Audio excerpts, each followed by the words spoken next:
kita kemudian belajar dulu. Nifak itu adalah perbuatannya, munafik itu adalah orangnya. Jadi orangnya munafik, tapi kemudian perbuatannya namanya nifak. Nah, kita ambilkan dulu nifak itu definisinya apa sih? Yaitu nifak itu nafak, yaitu lubang dua yang sering dijadikan oleh tikus-tikus gurun pasir untuk masuknya di sini, keluarnya di sana. Itu namanya nafak.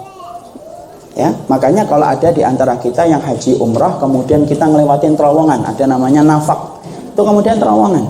Karena apa? Sesuatu yang sifatnya antara masuknya dengan keluarnya beda, itu namanya nifak secara bahasa. Antum masuk masjid sini, masuknya dari sini, keluarnya di sini. Nah, itu nifak juga. Tapi antum enggak usah bilang munafik antum nih, masuknya di situ.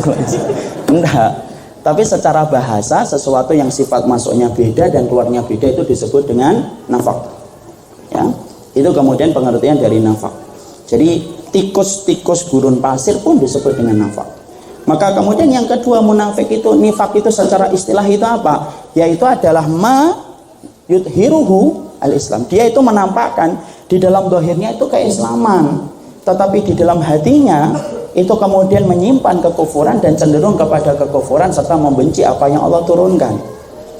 Jadi kemudian zahirnya dia muslim, kemudian di dalam hatinya menampakkan kekufuran, cenderung kepada kekufuran dan membenci setiap apa yang Allah turunkan. Itu namanya nifak secara makna istilah.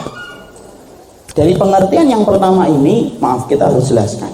Berarti kalau kita mengartikan orang munafik, itu orang munafik bukan berarti adalah orang-orang yang sifatnya mereka itu Masya Allah jahat, suka kemudian memukul, kemudian kumisnya sampai 2 meter. Enggak.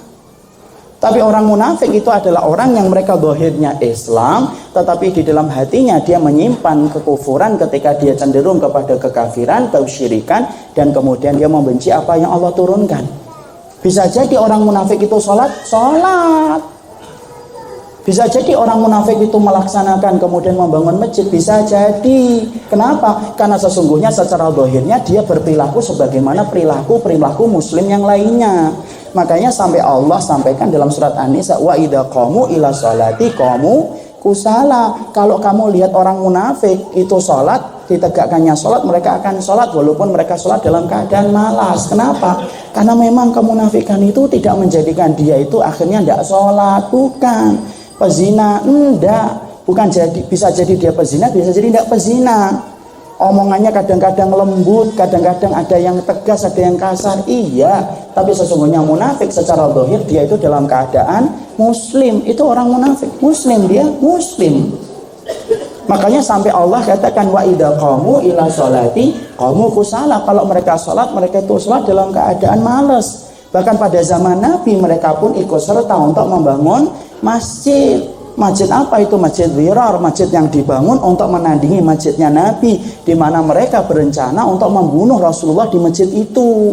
Sampai perintah larangan, sampai larangan itu turun, di mana Nabi tidak boleh berdiri di situ selama-lamanya. Jadi munafik itu bukan berarti orangnya matanya melotot, penuh dengan tato, peminum khamar ketika kemudian dia sambil menenggak minuman khamar. Enggak. Kadang-kadang zahirnya baik. Ada munafik yang minum? Mungkin. Tapi ada munafik yang tidak minum? Mungkin juga.